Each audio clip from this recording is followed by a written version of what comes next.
Interestingly enough, it's just about the only time BMW has stuffed WBS on the body VIN. I can't even begin to imagine how cool this car was in 1989. 4 years of long construction, a dead-end customer, a broken motor, a half-disassembled car and, as usual, no one to blame. The car at the time of release cost more than the Porsche Turbo 911.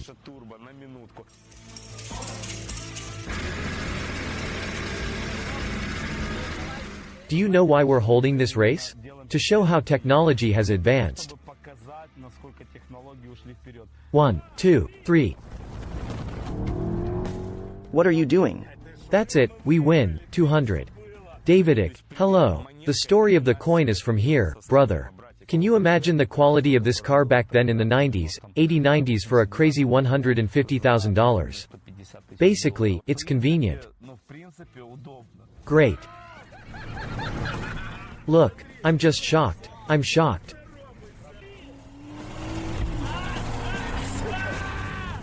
Guys, I'm in shock. What is this?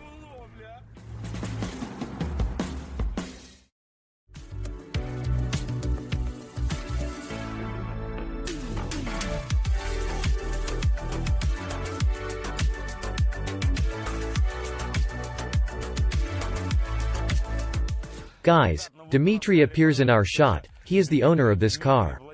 Let me introduce him to you. First, a BMW 850 and an M5 E34. Dima, hi. Hey, everybody. Dima, tell the story of buying this car. Its current price, strengths and weaknesses. Maybe some stories. We have long wanted to take possession of such a car, but since such cars are rare on the Ukrainian market, we went to Ivano-Frankivsk, as we did for BMW M series.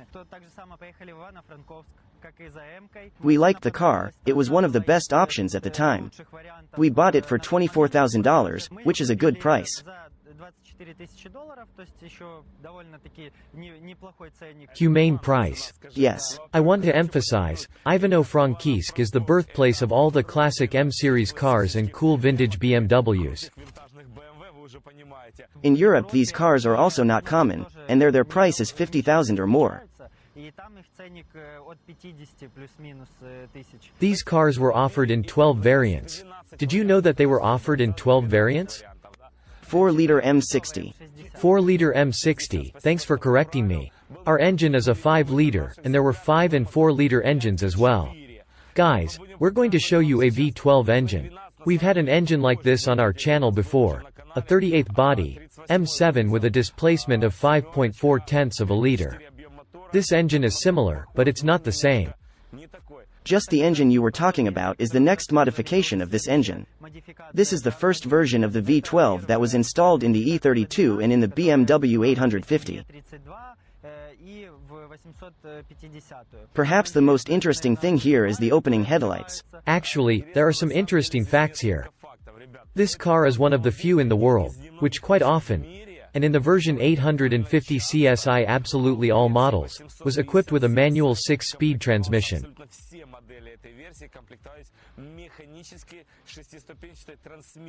Imagine, a V12 engine and a manual. In the comments, please note which cars you know of that have a V12 engine on a manual transmission in base trim. We are referring to the 850 CSI version. We have a 4-speed automatic transmission. What's so special about this motor? First of all, it's a complete mirror image, meaning that from absolutely every angle, plus or minus, it looks the same. I really like it when motors look like this, but there's not a lot of power here. 300? Yes. 300 horsepower and about 400 torque? 380, if I'm not mistaken. The engine we have is not very attractive, I'll explain why. It's very valuable in these cars because it's factory varnish. The engine isn't actually dirty, it's absolutely clean and washed, and cars that have this varnish preserved are valued much more than those that just don't have it.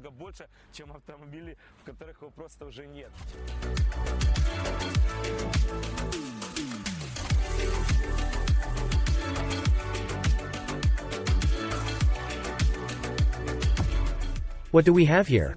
The filler cap, of course. I wanted to see a V8 style filler cap and a positive mass here.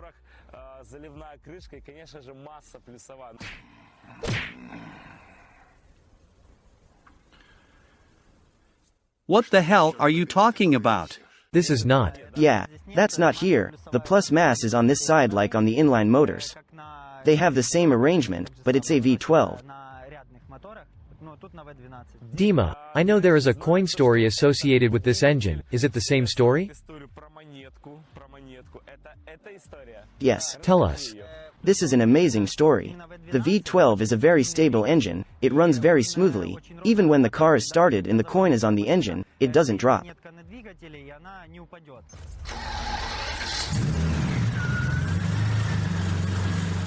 Davidic, hello. The coin story is from here, bro.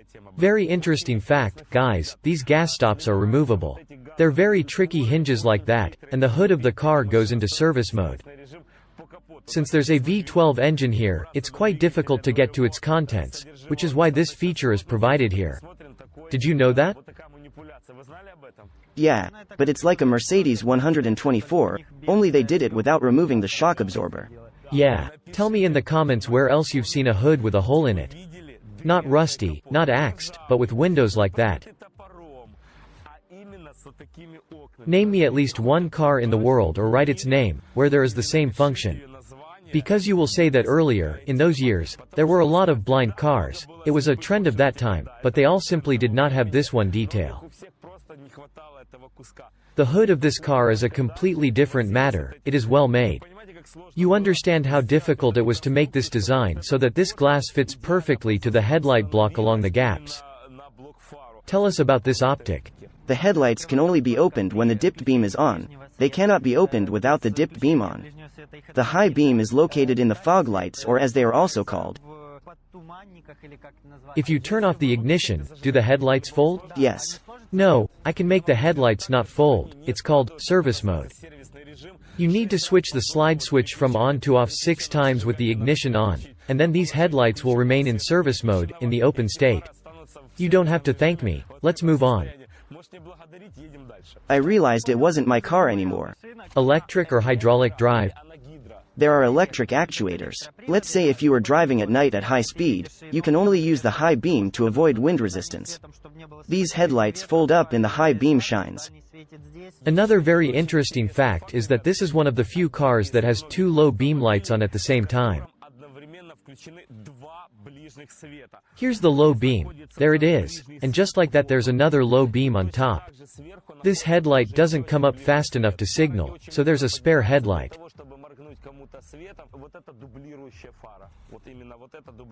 I will explain why this is done. If something happens to the headlight, then according to the laws of many EU countries and already America, you are not allowed to drive with only parking lights. You will be fined or the car will have to be transported. So it's such a cool safety net in case something happens to the headlight unit. The current BMW would never have done that, but at the time, marketers didn't have that kind of power over how cars were designed. I suggest closing the hood. By the way, here the hood closes very easily. I will tell you how to properly close the hood in ordinary cars. People slam the hood, people lower it, and then push it down with their hands is wrong, there are dents. It is enough just to release it from a small height, there is no need to slam it, the hood should close by itself. These are the smallest radiators in a BMW. Yes, like the BMW Z1. It's a fetish for BMW lovers. There's an overlay put on here, like on the M5. Yes, there is an inscription, BMW. It just says, BMW.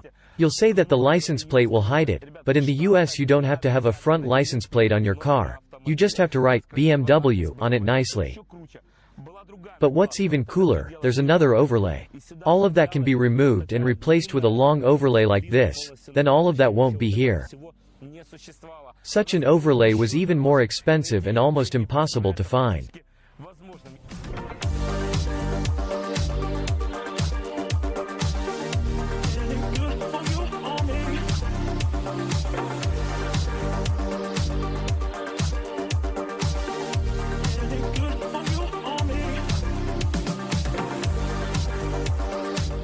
Guys, we didn't open the windows for nothing. How do you like it? Now write in the comments. What competitor did this car have with exactly the same window opening?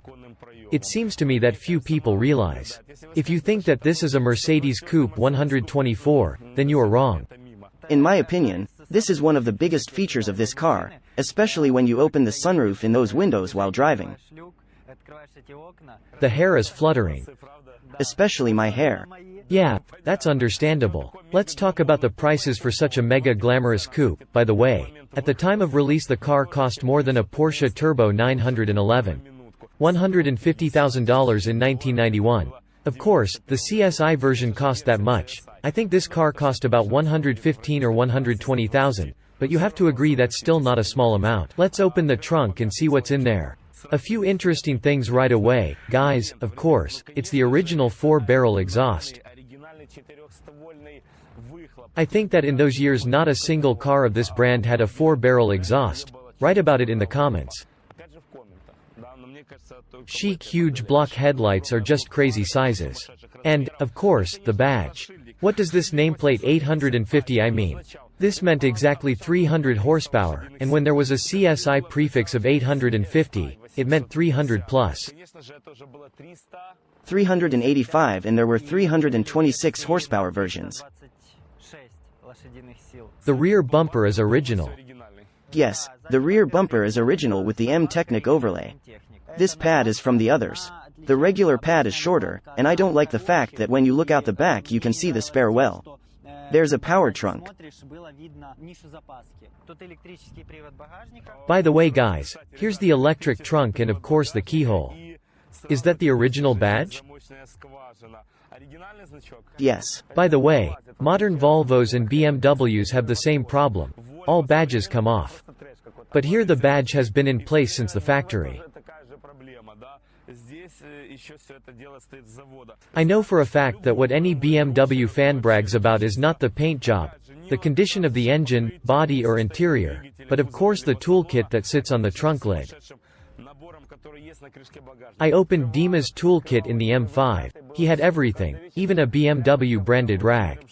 You bought a part like this in addition. I see you bought a screwdriver.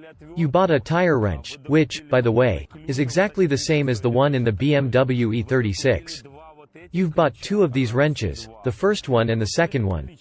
You've bought a lot of stuff here, about half of it. But there is absolutely everything and in perfect condition. Guys, the trunk trim is awesome. Look, it's the same thing in the M5 E34. The trim is even here. You'd think who'd look in here, but there it is. I'm covering the tool pocket. Note the 2 small batteries. Is that the native size? No, we haven't gotten to that stuff yet. These batteries are a little bit bigger, but we'll put the original ones in there. One battery starts the engine and the other battery maintains the onboard power. That's convenient. Guys, just the 2 of you. I told you it's mirrored. Guys, pay attention. This is what the trunk liner looks like on the 8 series. You can see how tight it is, how big it is. This trim weighs normal, real, expensive and richly made, not like their modern counterparts. They sell you a car for $200,000 and tell you that some thin foam trim is a weight saving. That's a lie, that's just nonsense. We open the recess, there's a spare tire inside, a full-size roll cage. Exactly the same wheel was here in the original. It's horrible. Yes, we changed the wheel. You've got to admit, it's just awful. This stuff is there to keep the poly from sagging. I agree that it should be scrapped. It's just a spare. Yeah guys, it seems to me that manufacturers purposely make such shitty rims in base versions of cars to sell normal ones for a markup. What do you think?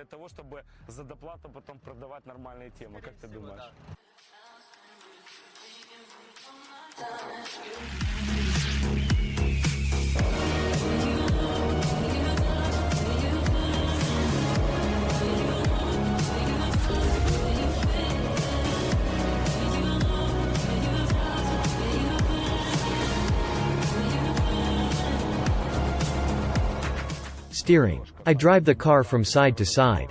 Acceptable, considering how high the wheels are. There are no squeaks and crickets, but bumps on the road are felt. I think I would put here, this is my personal opinion, new $300 clips all around the cabin.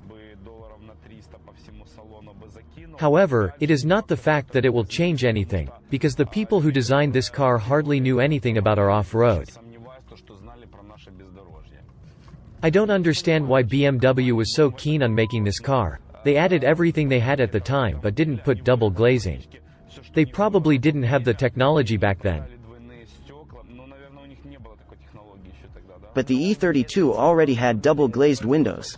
So they had the technology, but I don't understand why they didn't put in double glazed windows, because the car weighs like an elephant, and saving 8 or 4 pounds of weight isn't going to make a difference. By the way, the climate control works fine, that is, it turns on and after a few seconds it responds. It seems to me that at high speeds the car brakes badly. The brakes have a peculiar way of working, that is, up to a certain point it seems like they don't exist, and then they do. Yes? You need to feel the brakes, stop a couple times and it will be clear. At first I thought the brakes were really bad too, until you accelerate to a certain speed. We're slowing down from 80. Yes. It's just like you said. Why I thought so, because I hit the brakes at 50 kilometers and they were very soft. Usually cars slow down sharply and then loosen up, but here it's the opposite, they only got stronger.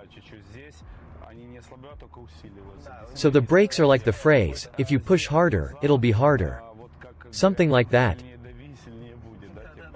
From those times, the BMW cooling system is very cool, which cannot be said about the engine oil temperature maintenance system. BWM are very fond of driving at high oil temperatures, at critical temperatures of 120 and even 130 degrees. I believe this is a lot, as many oils are rated for temperatures up to 140 or 150 degrees, after which they dramatically lose their lubricating properties. This is due to the fact that at rather small volumes, the specific engine power per unit volume, roughly speaking, per liter of volume, is very high.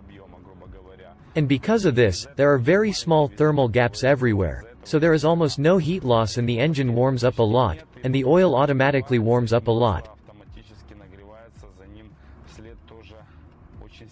The hotter the oil, the thinner the oil film and the better the piston slides over the sleeve.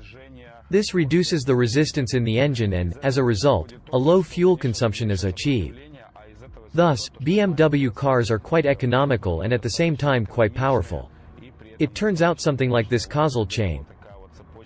I want to try shifting gears on the transmission and see if I feel anything. To do this, I put my hand on the gearshift lever. We deliberately engage first gear and drive forward calmly, smoothly. I look at the tachometer, we're already in second gear, almost imperceptibly. At 2000, I went to third. At 2,200 revolutions the car shifted into fourth gear. We were going 85 km per hour, already 90, completely unnoticeable. Of course, the gearbox is quite slow, but due to the fact that it is made with old technology, it is very reliable, durable and stable. That's why this gearbox lasts so long and will last as long. I think no less, unlike modern analogs, which last literally for a year or 2 or 3, after which problems begin. Guys, post in the comments, are you in favor of reliability or technology? I didn't adjust the driver's seat, but still, there is more than enough room for me. This is a GT class coupe, which means the car has to be big. Dima, do you think there is a BMW 8th series of this model in Ukraine? I think there are about 20 copies. Do you know of any perfect instance of a car?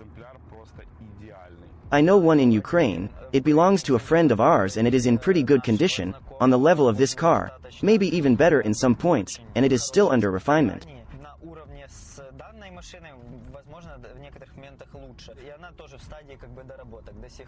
However, I have never seen or probably even heard that there is some perfect specimen with minimal mileage in Ukraine.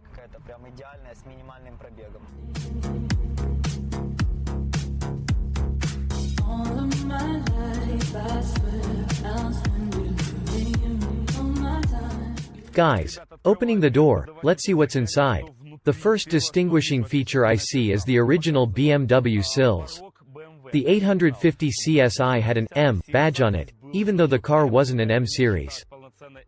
An interesting fact is that this is practically the only case when BMW stuffed WBS on the VIN of the body. That is, all BMW 850 CSIs had the WBS code at the beginning of the numbers, which is found only on M series cars.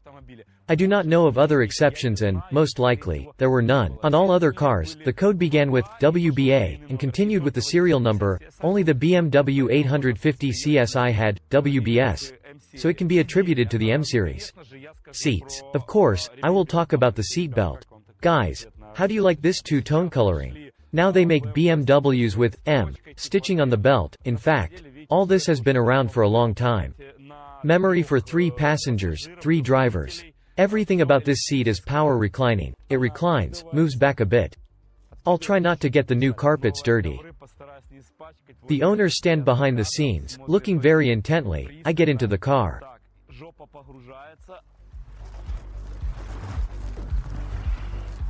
I want to say, but in principle, it's convenient.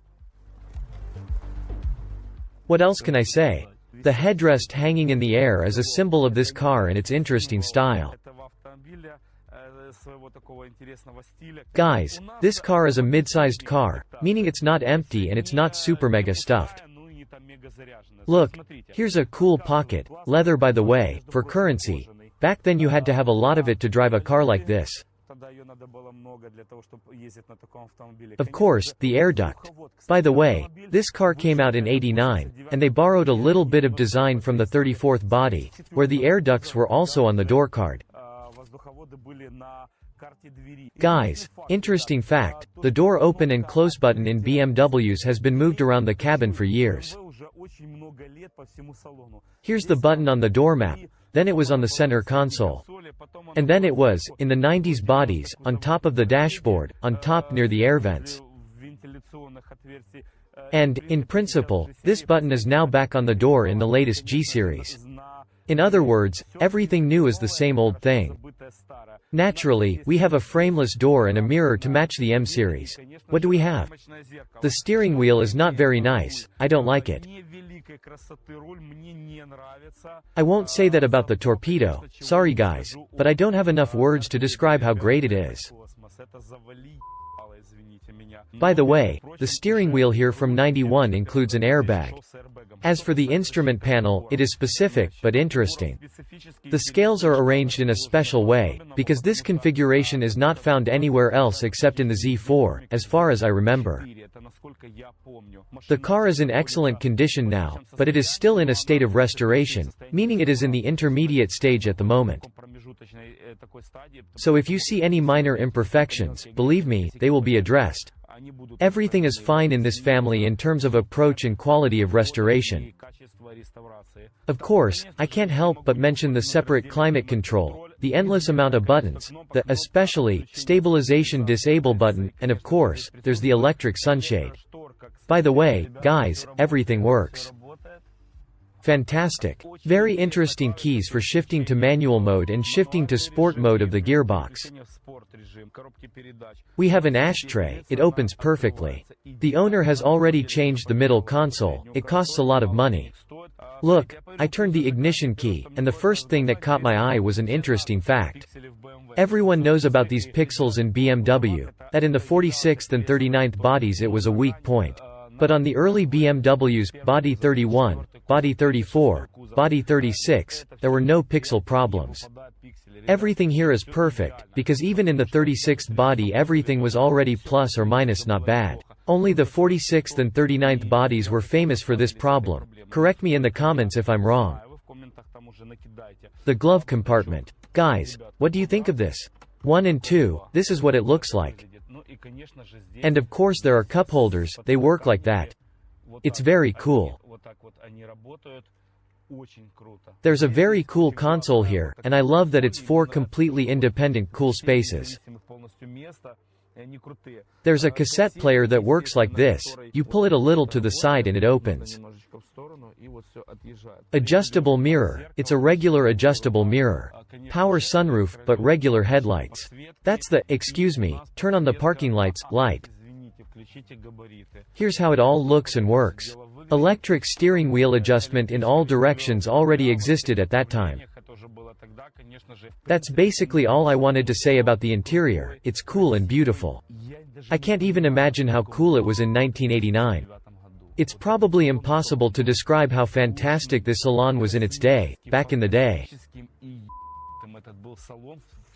What McLaren or Lamborghini are showing us right now doesn't even come close to being comparable. Everything is a bit dated, but it doesn't look like a car from the 80s or 90s, and that's nice.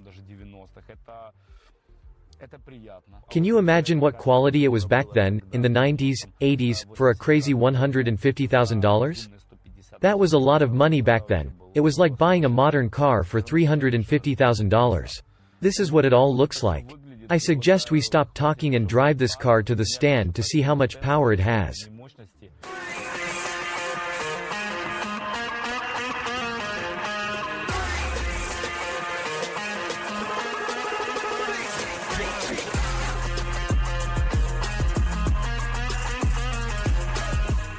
Guys, we've already brought our 8 to our partners and friends at Upstage to measure this car. But it's not that simple. The thing is that the automatic transmission in itself shifts into overdrive. Vlad, your numbers, how much power will the car show? 250. 250. Dima, you are the owner of your car. How much power do you think it will show? 270. What about you? 290. 290. I think the car will show about 277 or 280 horsepower. Anyway, here we go.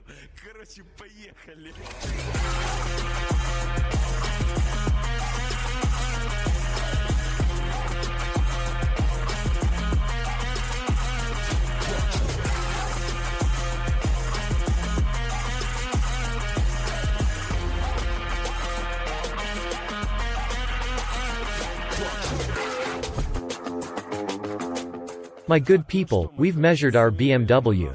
Vlad, tell us. Everything is traditional for an atmospheric engine. There were nuances in the measurements, because it is an automatic transmission without manual shifting and it was necessary to catch a certain gear.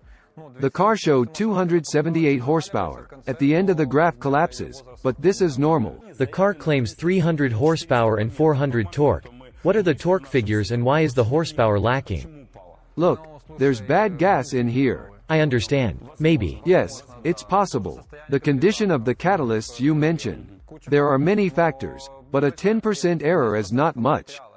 It's a mighty 5-liter V12 engine. What can be installed here to increase horsepower? In order to have more horsepower, an air supply is needed. Air is supplied either by a compressor or a turbine, so it is unrealistic to significantly increase power without these units. If we talk about chipping an atmospheric engine, the maximum increase is 7 to 10%. This is not enough. If a person has a car and money, does he need a compressor or a turbine? We will need to proceed from how the compressor or turbine will be controlled. That is, we will need to install a boost controller, because the native system will not be able to control the supercharger. There are a lot of nuances that will end up costing a lot of money. Could you do it? No, we would refuse. You wouldn't take this car because you're afraid to risk your image. You don't engage in fraud. Why? Right.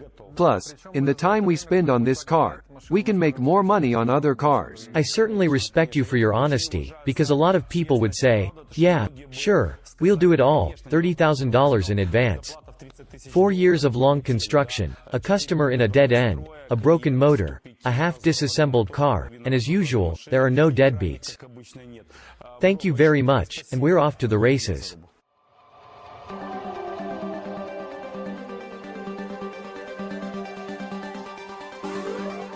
Guys, it's finally time for our favorite column, Zaruba. Today, cool old-school cars take part in the races. 38th body, BMW 750, 5 and 4 liters, 326 horsepower. Our BMW 850, 277 horsepower is what the measurements showed, although 300 is claimed. I don't think the BMW claims 326 horsepower either, I think it's about 300. Next we have the 36th body, these are rare cars. It takes a lot of effort to find one in good condition. M50 motor, 2 and 8 up, 2 and 5 down. 240 shafts. Guys say the car is 180 horsepower, mechanics of course. And, of course, it's interesting to see how our latest car will compete with the old school. This is a Golf 8 GTI, 240 horsepower, DSG box, the smallest engine and, in principle, not the most powerful. I think that he is now the most combative of all that we have. Enough talk, let's get to the racing. Once, 2, 3.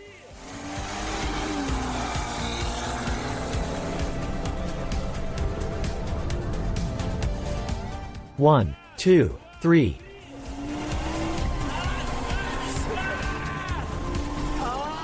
Great job. Here. Come here.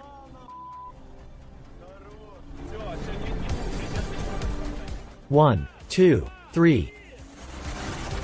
All right, come on, come on, come on. It's only 2.1 Well done. Great job. It was fair. It was great. At first we were really losing, but there are a lot of buttons in the car.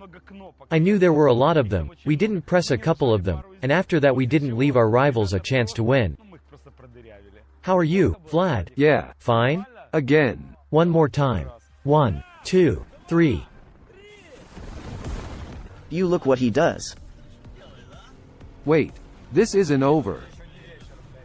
Overtake him, come on, come on. Great job.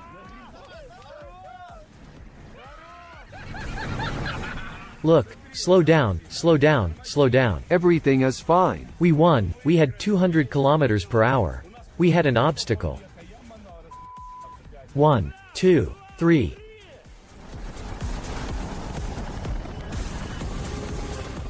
We closed the windows for aerodynamics, and we can no longer be overtaken.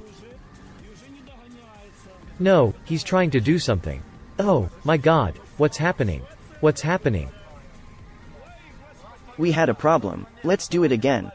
1, 2, 3. Oh, he's angry. Oh, he's angry. Look, 750, but he's picking up speed. What a bastard, huh? It was beautiful. Mixed results, but we won it 2-1. The second time we put in a different gear and lost because it's not by the rules. In the next race with golf, I think we will lose. Do you know why we are running this particular race? To show how technology has advanced. 245 horsepower and 4 cylinders against a V12 cylinder engine. I say this before the start of the race, I'm almost sure that we will lose. Begin. 1, 2, 3. No, it's impossible to win. We drive like a hearse. Which was to be proven. Guys, well, our final races are over.